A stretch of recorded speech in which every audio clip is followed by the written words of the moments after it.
Matius 18 ayat 20.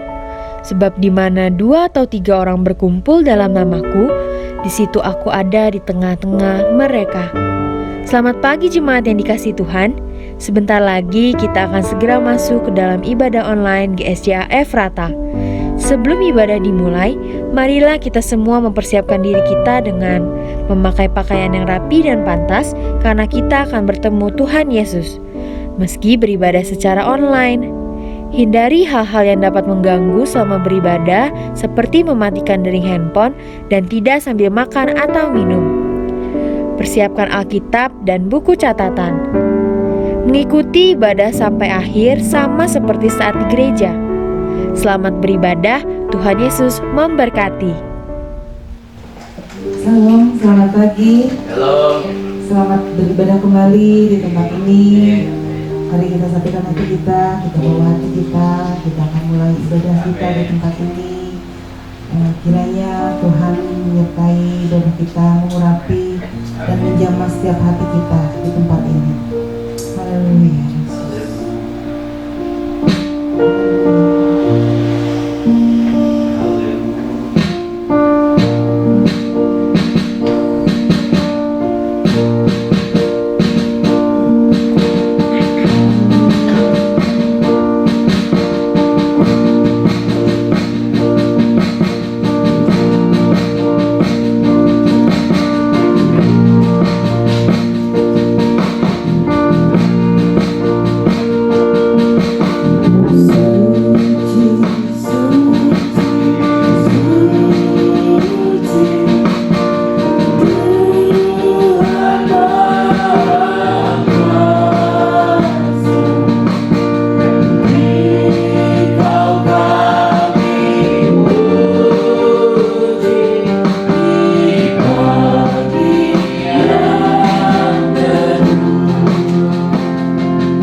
mohon kepada Tuhan, biarlah Tuhan mengurapi setiap kami yang ada di ruangan ini. Tuhan menjamah kami pribadi demi pribadi, supaya kami mendapatkan sesuatu dan kami semakin mengerti kehendak Tuhan di dalam kehidupan kami. Biarlah Tuhan tulus kebenaran-Mu memasuki di dalam kehidupan kami, supaya kami berjalan dengan kepastian, kami berjalan dengan keyakinan. Bersama dengan Tuhan tidak ada perkara yang mustahil. Bersama dengan Tuhan kami melangkah dengan pasti tanpa ada kekhawatiran dan ketakutan. Terima kasih, tiba saatnya kami akan memuji, membesarkan nama-Mu, kami menyembah Engkau. Layakkan setiap kami yang di ruangan ini, supaya kami terus mendapat kasih-Mu yang luar biasa. Amin. Terpujilah nama Tuhan. Kami buka ibadah kami di dalam nama Yesus kami berdoa. Amin. Amin. Semua siap untuk memuji Tuhan. Amin. Saya undang untuk bangkit berdiri dan kasih senyum di sekeliling kita, dan katakan kita akan terima sukacita dari surga.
untuk terus melayani dan memuji Tuhan sampai kita mendapatkan mahkota kehidupan kita.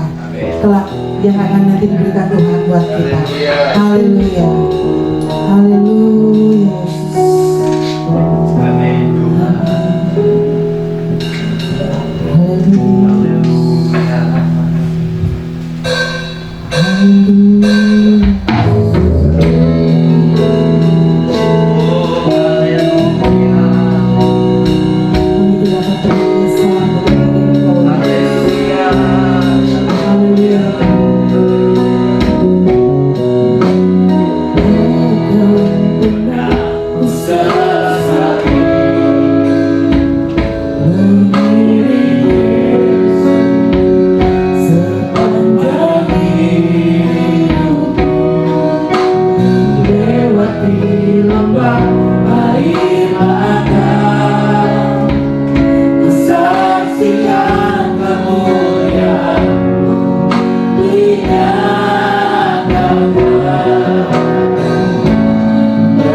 Persilakan hamba yang akan membawakan firman Tuhan.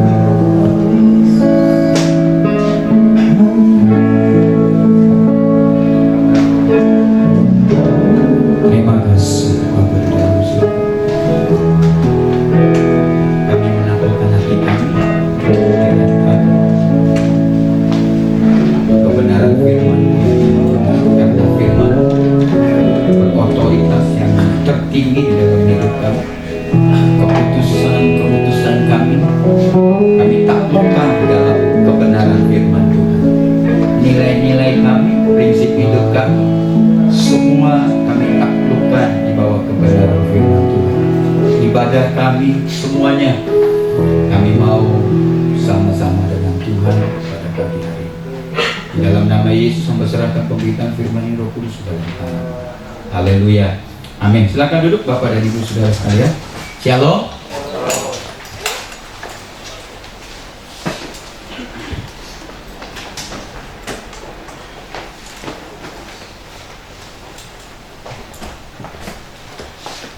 Baik, hari ini saya akan berbicara tentang ibadah. Ada slide saya bisa dikeluarkan? Hai, lihat temanya saja yang sudah keren.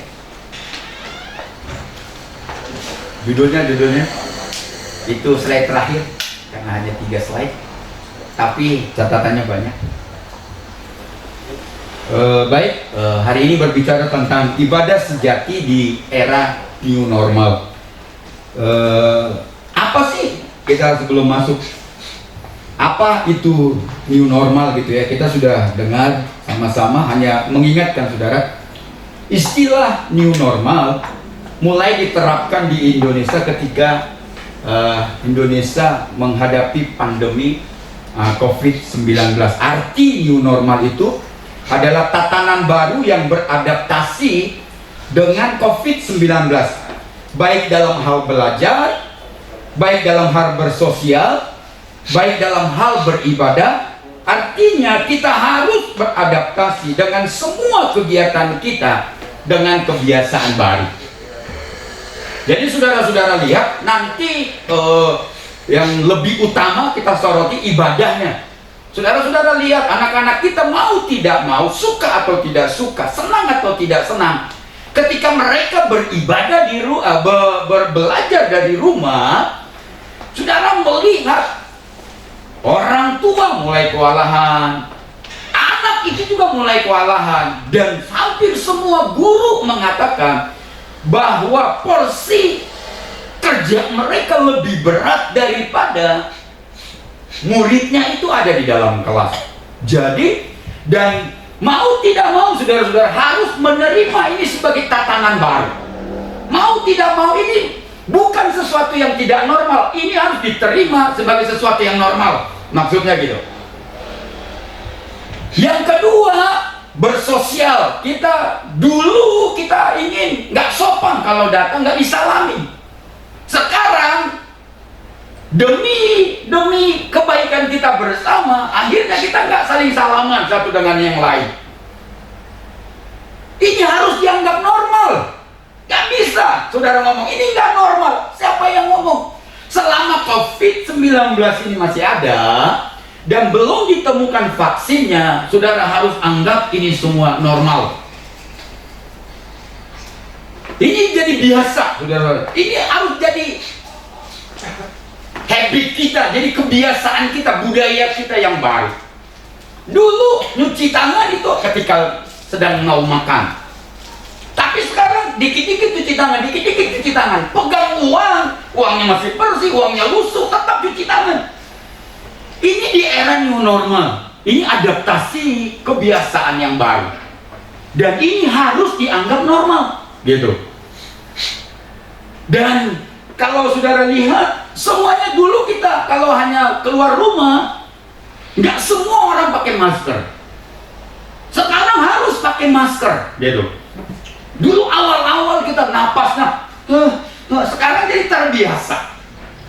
Dan saudara harus menganggap bahwa ini new normal, beradaptasi dengan kebiasaan yang baru. Dan saudara tidak boleh katakan, aku akan tolak ini. karena ini nggak baik buat saya. No, kita nggak bisa tolak apa-apa lagi. Kita harus terima dan kita anggap sebagai sesuatu yang normal, bukan abnormal, saudara. Bagaimana dengan ibadah? Ya, saudara-saudaraku, saya ngomong gini. Jadi belajar dari rumah melalui Google Classroom, belajar dari rumah melalui Zoom, belajar dari rumah melalui Google Meet dan lain sebagainya. Saya sekarang ini baptisan air udah pertemuan beberapa kali itu lewat Zoom. Dulu pertemuan tatap muka, nggak normal, nggak terbiasa pakai Google Meet atau Zoom. Tapi jadi sesuatu yang normal, mau tidak mau jadikan sesuatu yang normal bagi kita di masa-masa pandemi ini. Jadi tatanan, kebiasaan, perilaku yang baru harus jadi budaya. Seperti pakai masker, jaga jarak, sering-sering cuci tangan, hidup bersih, harus menjadi budaya kita yang mengkristal. Gitu ya. Inilah yang disebut beradaptasi dengan kebiasaan baru atau disebut new normal. Nah, sekarang kita bicara tentang ibadah. Boleh slide-nya udah banyak slide. Terus new normal sudah selesai. Oke, sudah kita lihat ya. Kita akan konsentrasi kepada beribadah pembahasan kita. Belajar, bersosialisasi, bekerja dari rumah, yang sudah biasa di rumah ya sudah terima sebagai sesuatu yang biasa saja. Terima. Karena itu beribadah dari rumah, apakah lewat live streaming, apakah secara online, itu harus diterima secara normal sekarang. Gitu ya. Tidak boleh ngomong begini lagi. Pak Kennedy, selama saya ibadah online, saya nggak dapat apa-apa. Bayangkan saudara, hampir sudah Maret, April, Mei, Juni, Juli, Agustus, September, sudah 7 bulan. Saudara nggak bisa normal dalam beribadah, walaupun di rumah secara online.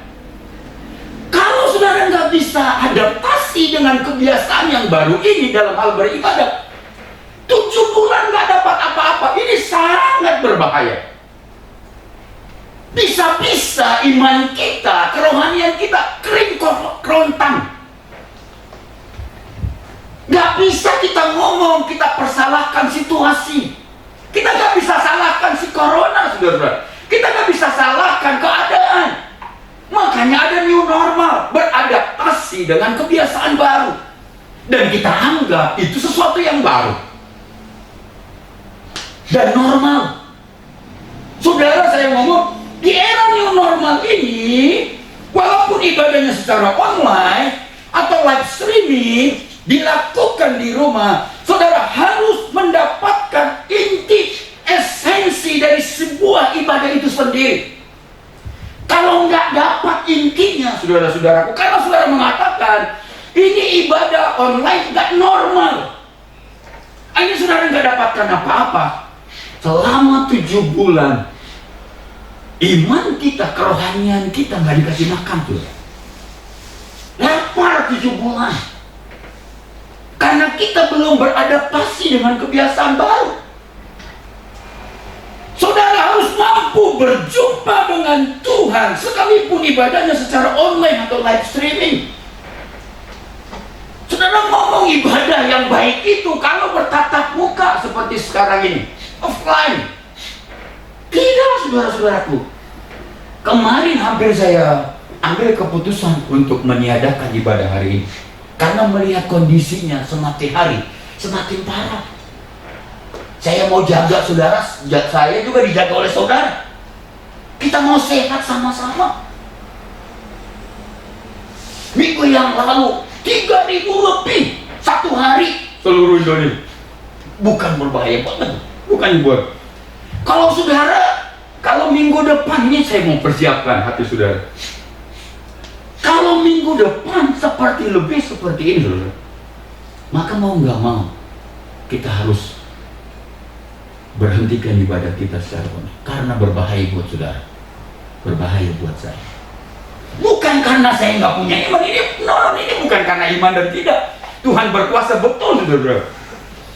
Saudara harus dapat merasakan kehadiran Tuhan sekalipun ibadahnya secara online, tidak seperti kita. memaksa diri kita untuk berjumpa dengan Tuhan sekalipun ibadah online. Saya, anak saya dua-duanya naik ke atas karena ngajar sekolah minggu, atau istri saya, kami setiap ibadah online mulai dari bulan Maret, saudara-saudara, semuanya hanya tidak pakai sepatu, pakaiannya sama seperti yang saya pakai. Kami sama-sama beribadah, kami sama-sama tepuk tangan, kami sama-sama, kalau memang Tuhan jamah kita sehingga kita sampai menangis, kita menangis di sana. Secara saudara harus datang dengan penuh hormat, sekalipun saudara beribadah secara online atau live streaming. Ini namanya ibadah secara adaptasi yang normal di masa new normal ini. Gak bisa saudara ngomong ini, saya nggak dapat apa-apa. Bahaya saudara-saudara. Ketika dulu saudara waktu belum pandemi COVID-19 di gereja memuji Tuhan dengan semangat, lakukan hal yang sama di ibadah online. Jangan saudara datang pakai celana pendek ibadah online, belum mandi, belum cuci muka. Ini nanti kita ngomong, apakah di masa new normal ini seseorang bisa disebut, dianggap oleh Tuhan memiliki ibadah yang sejati? Nanti kita akan belajar. Tapi ini pendahuluan yang saya ingin membuka pemikiran kita bahwa ibadah online yang secara live streaming atau sudah direkam diberikan kepada saudara, itu harus bisa kita jadikan sebagai ibadah yang sejati.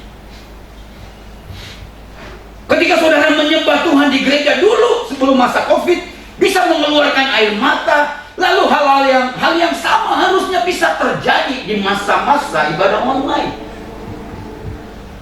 Jangan ngomong gak dapat apa-apa, kasihan saudara-saudaraku. Siapa yang merawat iman kita? Siapa yang merawat kerohanian kita? Karena keadaannya memang begitu.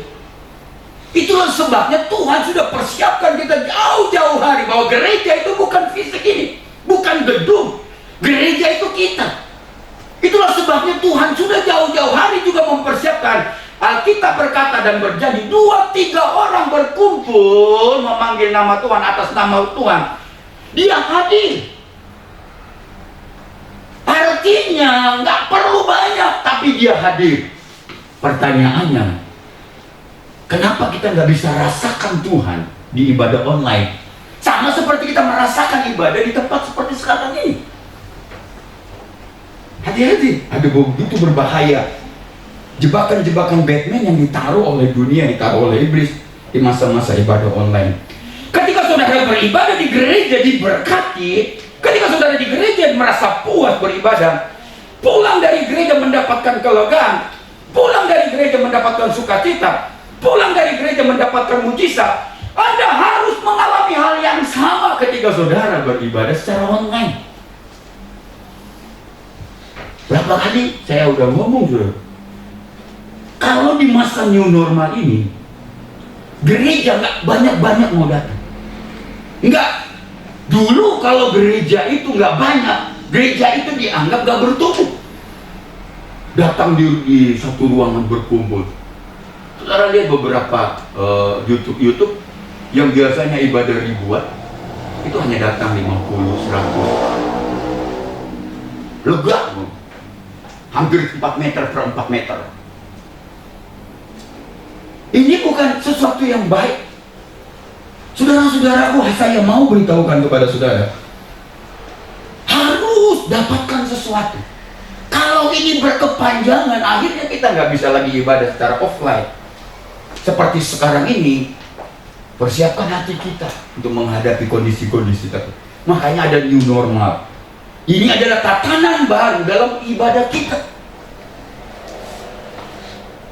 Ini sesuatu yang harus. Jadi, dengarkan ini baik-baik. Apakah saudara ibadahnya secara bersama-sama dengan kami di ruangan gereja ini, atau ibadah saudara secara online? Harus sama-sama sama-sama dapatkan sesuatu gitu. Harus sama-sama mendapatkan pemulihan, harus sama-sama mendapatkan kelegaan setelah selesai ibadah. Oleh sebab itu saya tanyakan begini, dan saudara harus jawab masing-masing. Bisakah kita sebagai umat Tuhan memiliki ibadah sejati, padahal kita ibadahnya tidak di gereja, tetapi dilakukan secara online atau live streaming? Semua banyak bertanya kepada saya. Saya katakan bisa banget. Karena ibadah sejati itu bukan tergantung tempatnya. Ibadah yang sejati yang dimaksud nanti kita akan pelajari satu persatu, bukan tergantung bersama-sama apakah saudara bersama dengan gembalanya atau tidak. Jadi ibadah yang sejati itu bisa didapatkan ketika saya beribadah secara online atau live streaming dulu. Ini harus kita pegang sama-sama. Apa itu ibadah yang sejati? Masuk. Apa itu ibadah sejati? Kalau saudara baca, kita baca ya. Sekarang kita baca Roma 12 Roma pasal 12 ayat pertama sampai dengan ayat yang kedua maksudnya. Karena itu saudara-saudara, demi kemurahan Allah aku menasihatkan kamu supaya kamu mempersembahkan tubuhmu sebagai persembahan yang hidup, yang kudus, dan yang berkenan kepada Allah. Apa dikatakan? Itu adalah apa? Ibadahmu yang sejati. Jangan kamu menjadi serupa dengan dunia ini, tetapi berubahlah oleh pembaharuan budimu, sehingga kamu dapat membedakan manakah kehendak Allah, apa yang baik, yang berkenan kepada Allah, dan yang sempurna. Jadi dikatakan dalam penulis kitab Roma pasal yang ke-12 ayat 1 dan 2 dikatakan ibadah yang sejati. Saudara bisa lihat, bukakah slide saya?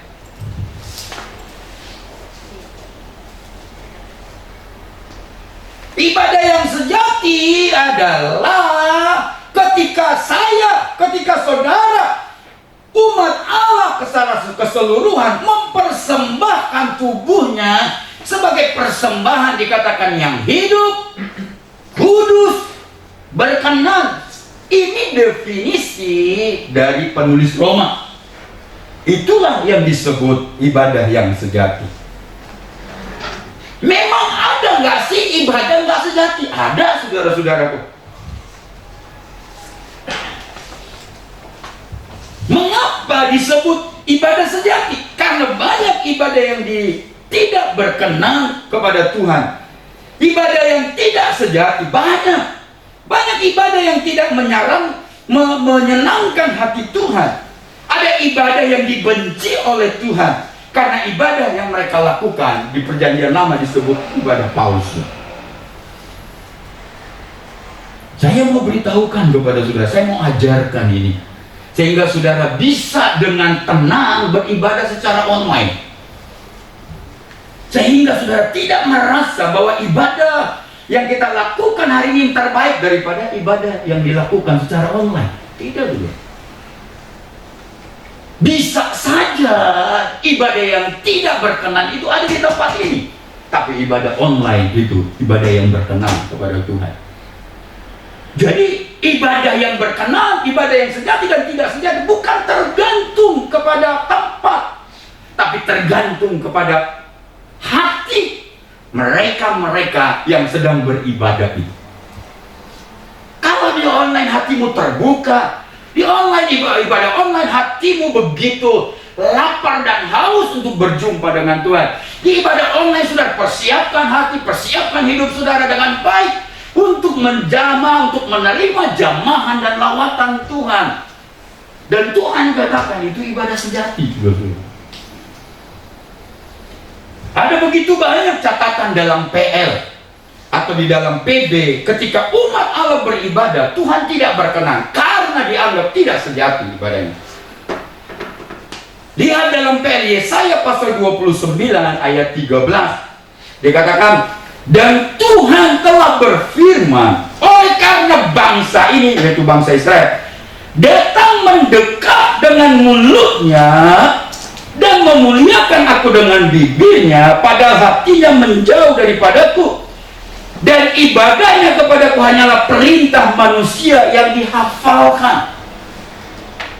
Pertanyaannya adalah, ketika kita datang kepada Tuhan, menyembah Tuhan dengan mulut kita, salah tidak? Tidak. Ketika datang memuliakan nama Tuhan dengan bibir kita, salah tidak? Tidak. Tapi yang salah hatinya, saudara-saudara. Kalau hatinya nggak benar, itu keluar. Alkitab ngomong apa yang keluar dari itu diproses dari dalam. Jadi saudara-saudaraku, temukan tidak ada bicara tentang tempat. Persiapkan hati kita, saudara. Ini adalah contoh ibadah Israel yang tidak menyenangkan hati Tuhan.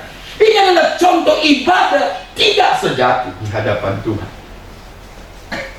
Walaupun mereka, bibir dan mulut mereka menyembah Tuhan, tapi dikatakan hatinya jauh. Di dalam perjanjian baru, Matius pasal 15 ayat 8, itu hampir sama sebenarnya.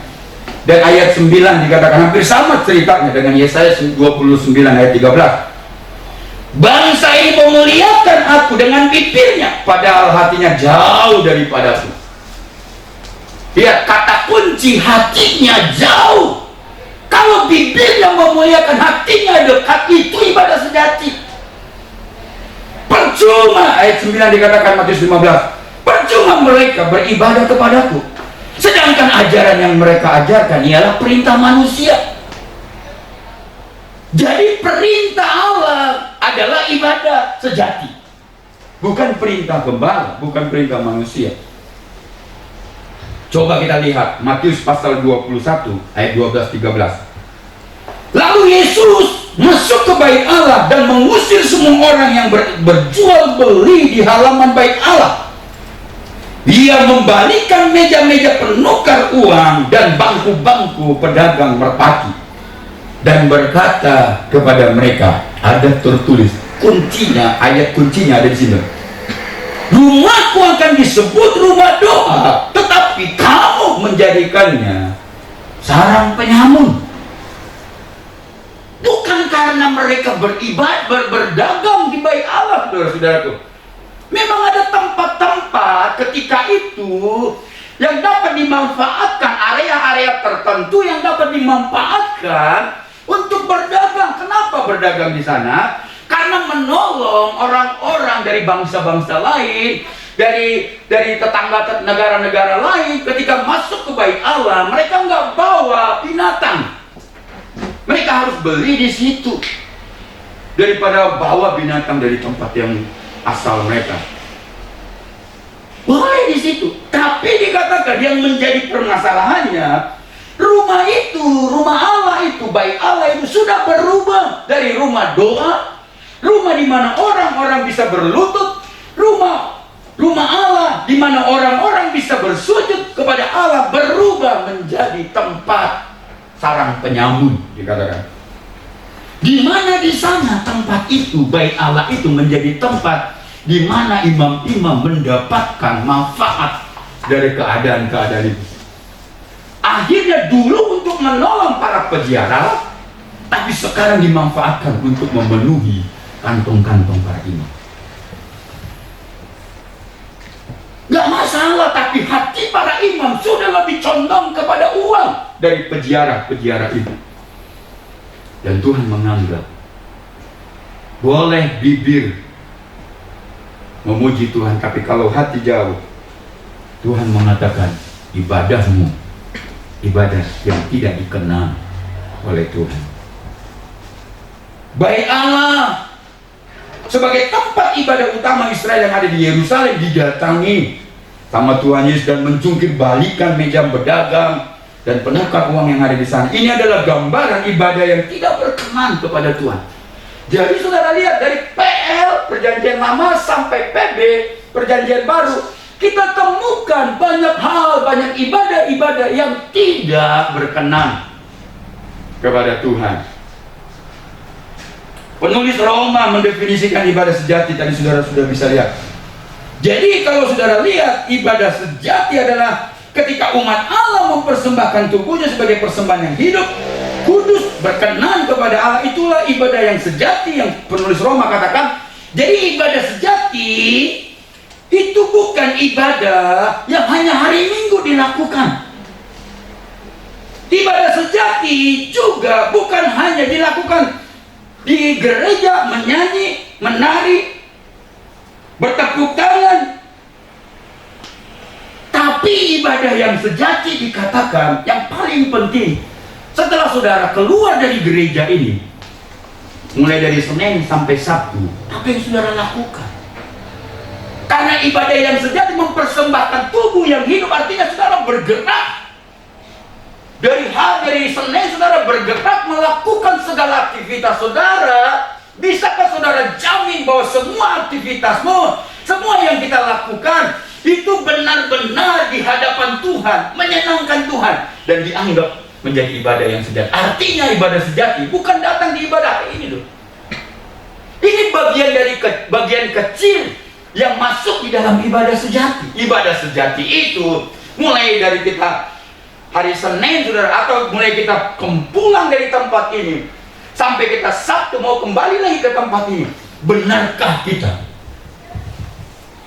Apa yang kita lakukan, apa yang kita lihat, benarkah berkenan kepada Tuhan? Karena ibadah itu bukan hanya di hari Minggu. Ibadah itu adalah hidup kita yang kita jalani setiap hari. Oleh karena itu, jemaat tidak boleh menilai dirinya sudah memiliki ibadah sejati karena dia sudah datang hari Minggu untuk bergereja. Itu bagian dari ibadah sejati, saudara-saudara. Tapi kalau kehidupan kita, kehidupan yang rusak, tidak menyenangkan hati Tuhan, yang kita lakukan bertentangan dengan firman Allah, saudara, itu bukan ibadah yang sejati. Pendeta tidak boleh menilai dirinya sudah memiliki ibadah sejati karena dia sudah berkhotbah. Ibadah yang sejati bagi pendeta, kalau dia sudah berkhotbah, dia lakukan mulai dari Senin sampai Sabtu. Ketemu lagi hari Minggu di tempat ini, dia lakukan dengan benar, dengan sungguh-sungguh. Semua yang dia khotbahkan itu ibadah sejati. Pelayan Tuhan jangan berpikir bahwa dia punya ibadah sejati karena dia seorang pemimpin pujian, karena dia singer, karena dia sudah menjadi pemain musik, merasa sudah melakukan ibadah sejati karena sudah melayani. No. Karena ibadah sejati gaya hidup kita setiap hari. Nggak cukup engkau buktikan bahwa engkau sudah beribadah dan memiliki ibadah sejati kalau di sini saja dulu.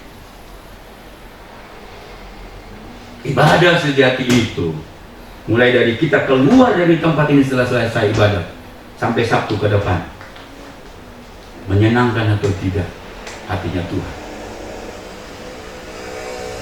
Ini hanya bagian dari kecil pelayanan kita. Main musik itu hanya bagian dari kecil dari ibadah sejati.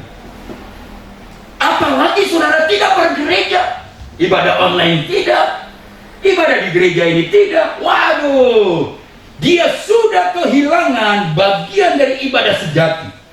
Apalagi ketika saudara ibadah secara online, tidak mempersiapkan diri, tanpa penuh hormat, tanpa datang dengan rasa lapar dan haus akan jamahan Tuhan. Sebenarnya kita sudah kehilangan arti ibadah sejati walaupun saudara sudah beribadah. Saudara berhasil menaikkan semua pujian tanpa saudara alfa, semua ikut mulai dari syair pertama. Tapi kalau saudara sudah datang dengan tidak penuh hormat, saudara bukan dikategorikan sebagai seorang yang memiliki ibadah yang sejati. Ini penting, saudara-saudara. Karena banyak orang bertanya kepada saya, apakah kami ini benar-benar sedang beribadah? Saya jawab, saudara-saudaraku, yang bisa menjawab itu adalah dirimu. bukan saya. Karena Tuhan ngomong Dia akan hadir 2-3 orang saja. 2 orang saja berkumpul, suami istri, datang sama Tuhan, Tuhan ada. Jadi semua aktivitas hidup kita dimanapun dari Senin sampai Sabtu adalah ibadah kita yang sejati. Menurut Rick Warren, saudara-saudara, pekerjaan kita pun menjadi ibadah ketika kita mendedikasikannya kepada Allah dan melakukannya dengan sebuah kesadaran akan kehadirannya. Terdapat 5 hal yang penting, saudara-saudaraku. Oke, slide-nya yang bagus. Ini bagus nih. Terdapat 5 hal penting yang harus kita pahami mengenai ibadah sejati. 10 menit selesai. Yang penting saudara lihat pendahuluan yang saya mau sampaikan. Pertama dikatakan, ibadah yang sejati bukan perintah manusia dalam Roma pasal 12 tadi. Sebagian dari kita menganggap ibadah sebagai kebiasaan yang turun-temurun dalam keluarga, sebagai rutinitas sejak kecil. Bagi kita ibadah hanyalah sekedar datang, sekedar duduk, sekedar dengar dan pulang. Kita tidak datang dengan hati yang rindu untuk memuji Tuhan, tidak datang untuk mendengar ajarannya. Kenapa, saudara? Karena sejak kecil kita datang ke gereja itu sesuatu yang biasa. Tapi kita nggak tahu mengapa kita datang ke gereja. Kita tidak tahu apa yang harus saya lakukan ketika datang ke gereja. Kita tidak tahu apa yang harus saya persiapkan ketika saya datang ke gereja. Apa yang saya bawa, hati saya yang saya bawa ini kepada Tuhan benar nggak berkenan atau tidak. Jadi kita datang hanya sebagai perintah. Karena orang tua kita perintahkan kita untuk datang ke gereja, dan itu terus mengkristal dalam hati kita. Datang ke gereja karena papa mama saya meminta saya datang ke gereja. Ini salah, saudara-saudaraku. Salah, saudara-saudara. Waduh. Akibatnya sepulang ibadah beberapa orang langsung kembali ke tabiat lamanya. Bohong tetap jalan, dosa tetap oke, sumpah serapah tetap lancar. Matius pasal 15 ayat 9 dikatakan, percuma mereka beribadah kepadaku, sedangkan ajaran yang mereka ajarkan ialah perintah manusia. Percuma mereka beribadah kepadaku, setelah pulang dari ibadah mereka bohong tetap jalan, dosa tetap oke, sumpah serapah tetap lancar. Percuma dikatakan. Yesaya 29:13 dikatakan, dan Tuhan telah berfirman, oleh karena bangsa itu datang mendekat dengan mulutnya dan memuliakan aku dengan bibirnya, padahal hatinya menjauh daripadaku, dan ibadahnya kepadaku hanyalah perintah manusia yang dihafalkan. Ini ibadah, saudara-saudaraku, yang orang Israel menganggap menyembah Tuhan itu hanya sebatas bibir dan mulut, tapi tidak mengoreksi hati. Jadi kalau datang, saudara-saudaraku, nanti kita. Yang kedua, ibadah yang sejati itu tidak mencari keuntungan, datang dengan segenap hati. Saudara baca 1 Samuel pasal 12 ayat 20. Dan berkatalah Samuel kepada bangsa itu, yaitu bangsa Israel, jangan takut, memang kamu telah melakukan segala kejahatan ini, tetapi janganlah berhenti mengikuti Tuhan, melainkan beribadahlah kepada Tuhan. Dengan apa? Dengan segenap hatimu. Memang Samuel mengatakan, memang kamu melakukan hal-hal yang jahat, tapi jangan berhenti mengikut Tuhan. Yang kedua, jangan berhenti beribadah kepada Tuhan dengan segenap hati.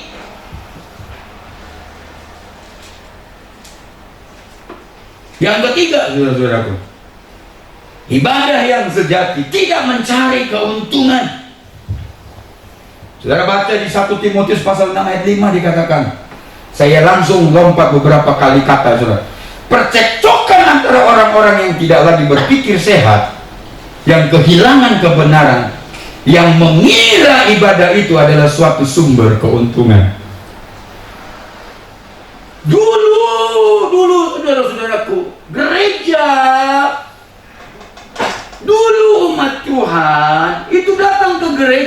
hanya mencari keuntungan.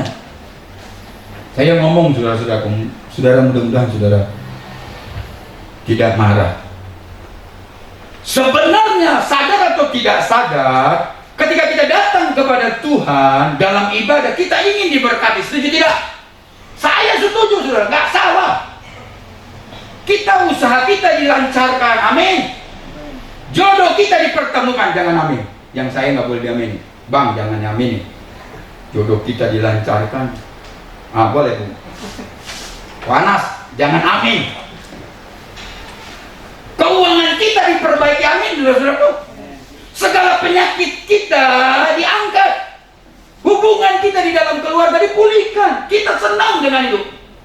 Kalau begitu salah nggak pakai ini? Enggak saudara-saudara. Tapi jangan beribadah karena didorong oleh hal-hal yang seperti itu.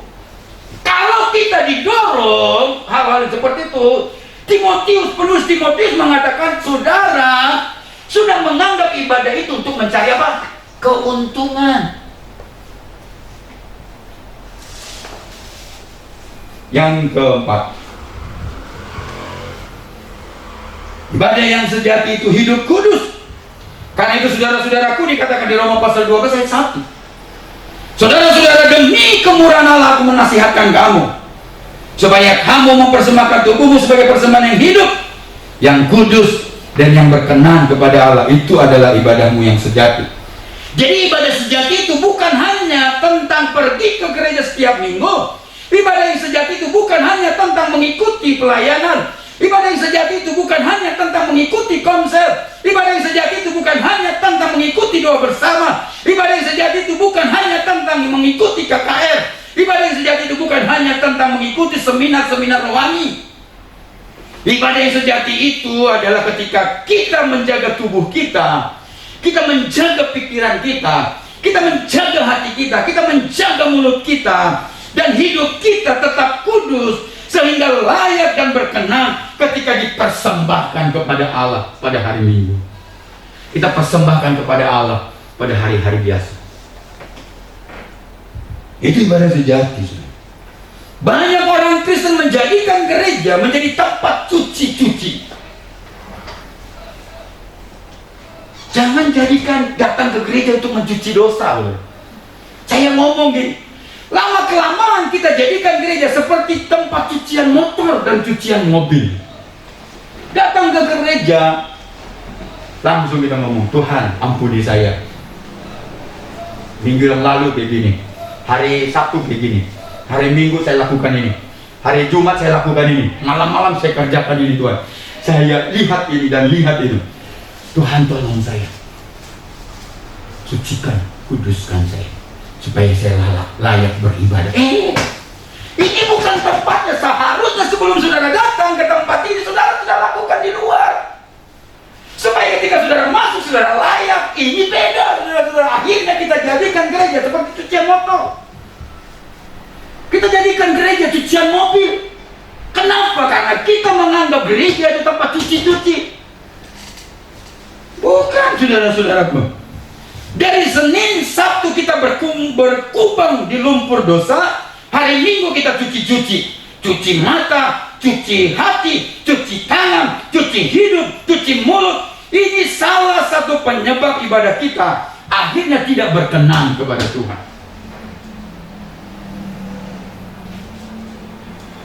Karena setiap minggu kita datang beribadah kepada Tuhan, tujuannya hanya untuk cuci-cuci. Jangan jadikan gereja rumah Tuhan menjadi tempat cuci-cucian motor dan rumah, cuci-cucian mobil. Kalau terjadi, saudara-saudara ini, Yesaya mengatakan itu tidak lebih seperti ritual manusia saja, ritual keagamaan. Jadi walaupun saudara ibadah online, persiapkan hatimu sebelum saudara bersama-sama dengan anak, bersama-sama dengan istri, bersama-sama dengan keluarga duduk beribadah. Saudara di kamar ngomong, Tuhan kuduskan saya. Saya mau dapatkan sesuatu dari ibadah ini. Saya mau dijamah oleh Roh Kudus. Saya mau dilawat oleh Roh Kudus. Saya mau menerima mujizat dari Allah. Itu lakukan. sebelum saudara masuk di ruang ibadah. Ibadah online begitu, saudara-saudaraku. Jangan saudara ditarik dari kamar karena saudara masih tidur. Doa, doa, doa. Ayo ibadah, ibadah. Saya sangat bersyukur, saudara-saudaraku. Di masa-masa pandemi ini, kami itu hari Kamis itu, kami semua punya kegiatan. Kadang istri saya harus kuliah S2 tapi di online di rumah. Ya matikan semuanya. Anak saya juga melakukan tugas-tugasnya. Di masa sekarang ini, anak saya yang itu semua ngomong, papi hari ini kami Jumat, besok ini harus semua deadline-nya. Semua kita diam, kita duduk sama-sama di hari Kamis. Kita putar doa di televisi yang besar itu. Kita sama-sama berlutut. Kita sama-sama memuji Tuhan. Walaupun saya beribadah yang memimpinnya di sini, saya tetap bisa dijamah oleh Tuhan. Bayangkan orang yang sama, nggak mungkin saudara. Saya tahu apa yang saya lakukan, saya tahu apa yang saya kerjakan, saya tahu pujiannya, saya tahu apa awal dari nyanyian, saya tahu dari awal dari kata-kata pembukaan ketika saya beribadah doa online bersama dengan saudara. Tapi saya mau Tuhan jamah saya. Saya mau dapatkan sesuatu. Saya mau ikut dengan jemaat hari ini. Saya mau terlibat di dalam doa mereka. Kalau mereka menangis, saya mau menangis bersama dengan mereka. Kami lakukan berempat. Selama ibadah online, kami belum pernah itu hanya beribadah. Doa ibadahnya hanya saya dengan istri. Kami berempat berlutut bersama-sama di rumah. Selama ibadah online, kami tidak pernah pakai celana pendek.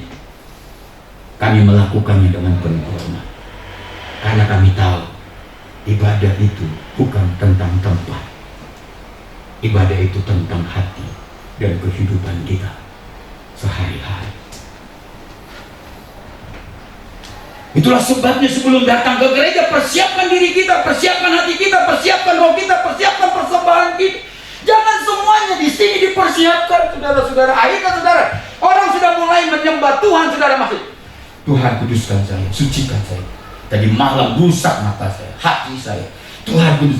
Orang sudah mulai menyembah Tuhan, saudara sibuk cuci-cuci. Setelah sudah selesai menyembah Tuhan, jemaat yang lain, saudara ngomong, udah selesai, kapan saudara menyembah? Karena persiapan itu harus jauh-jauh hari. Saudara bisa baca Keluaran pasal 19. Cara yang benar seperti apa sih ketika kita datang ke gereja, ketika kita ibadah online? Caranya apa? Keluaran pasal 19 ayat 10 dan 11, saudara. Berfirmanlah Tuhan kepada Musa, pergilah kepada bangsa itu, suruhlah mereka menguduskan diri pada hari ini dan besok, dan mereka harus mencuci pakaiannya. Menjelang hari ketiga mereka harus bersiap, sebab pada hari ketiga Tuhan akan turun di depan mata seluruh bangsa itu dari Gunung Sinai. Lihat, sebelum Tuhan turun melawat orang Israel, sebelum Tuhan turun dari atas Gunung Sinai untuk berjumpa dengan umatnya, Allah mengatakan jauh-jauh hari persiapkan umat itu. Musa, bukan ketika Tuhan turun dari Gunung Sinai dan berjumpa dengan mereka langsung, Tuhan ampuni dosa saya, Tuhan ampuni saya, ampuni kami ini Tuhan, cuci-cuci. No. Bukan saatnya di situ, saudaraku. Persiapkan.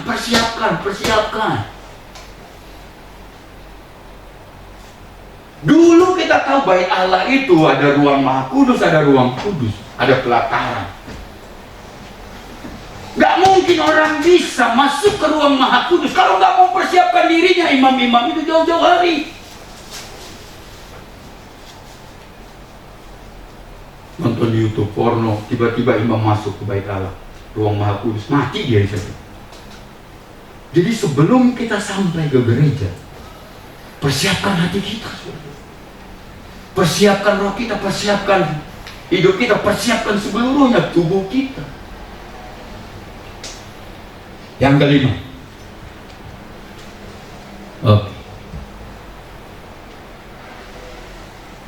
ibadah yang sejati yang kelima adalah perubahan pola pikir. Jangan kamu menjadi serupa, Roma pasal 12 tadi ayat 2. Jangan kamu menjadi serupa dengan dunia ini, tetapi berubahlah oleh pembaharuan budimu, sehingga kamu dapat membedakan mana kehendak Allah, apa yang baik, yang berkenan kepada Allah, dan yang sempurna.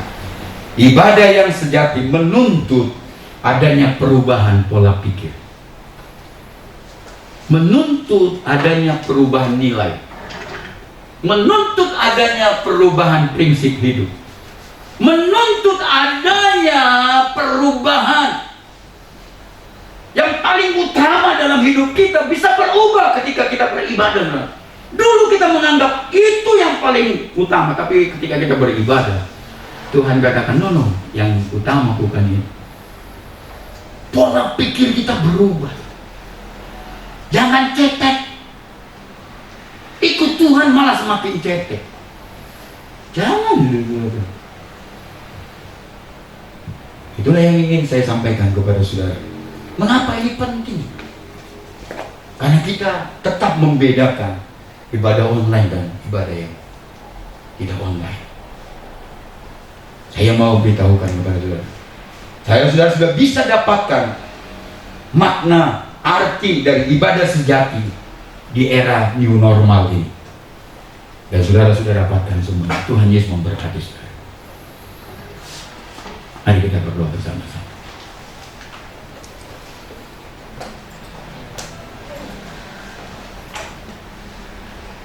Bapa di dalam surga,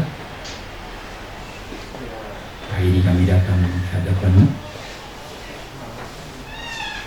Engkau sudah mengubahkan cara berpikir kami tentang ibadah yang sejati di era new normal ini, sehingga ibadah itu bukan tentang tempat, ibadah itu bukan tentang ramai atau tidak, tapi ibadah itu berbicara tentang kesiapan hati dan apa yang akan kami lakukan selanjutnya. Terima kasih untuk firman-Mu. Kau sudah mengingatkan kami sehingga di masa new normal ini pun kami bisa beribadah secara sejati di hadapan. Kami bisa beribadah ibadah yang dikenal oleh Tuhan, sekalipun kami melakukannya secara online, live streaming, atau ibadah seperti yang kami lakukan di dalam gereja. Terima kasih Bapak, terpujilah Engkau. Mari kita berdiri bersama-sama saudaraku. Haleluya.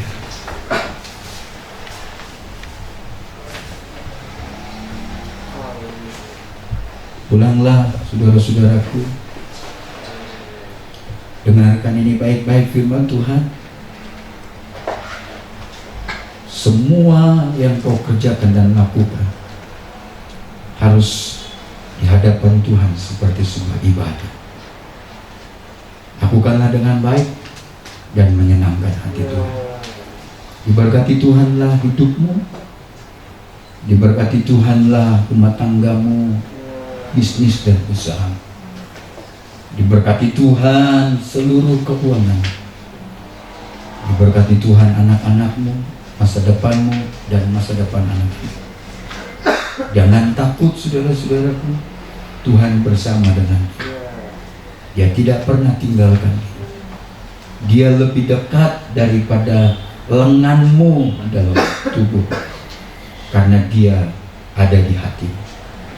Tubuhmu adalah bait Allah. Allah tinggal di dalam hidup. Oleh sebab itu Tuhan akan menolong engkau melewati hari-hari ini, hari esok, lusa, dan sebagainya. Percayalah, Dia mengasihimu dan peduli dan sangat mencintai. Arahkanlah hatimu saudara-saudaraku. Hari ini kami mau pulang Tuhan. Kami mau memberi persembahan. Kami mau masukkan ke dalam kotak persembahan. Tuhan tolong kami supaya kami terus menyenangkan hati Tuhan.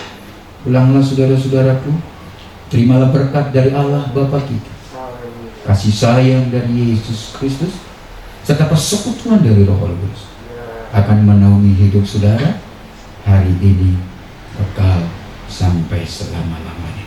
Saudara yang menerima berkat ini sama-sama dengan saya. Amin. Selamat pulang. Tuhan Yesus. Terima kasih telah mengikuti ibadah online GSCA Efrata. Untuk persembahan umum dan persepuluhan dapat ditransfer melalui rekening BCA dengan nomor rekening 1763013344 atas nama Gereja Sidang Jemaat Allah. Untuk memudahkan pencatatan bendahara gereja, sangat membantu sekali jika setiap persembahan dibedakan dengan cara sebagai berikut. Untuk persembahan umum, berikan angka 1 pada digit terakhir nominal. Contoh 20.000 1. Untuk persepuluhan, berikan angka 2 pada digit terakhir nominal. Contoh 20.000 2. Jangan lewatkan ibadah online di channel GSCA Efrata selanjutnya. Dan jangan lupa subscribe dan aktifkan notifikasinya. Selamat bergabung di keluarga GSCA Efrata. Terima kasih sudah beribadah bersama kami. Tuhan Yesus memberkati.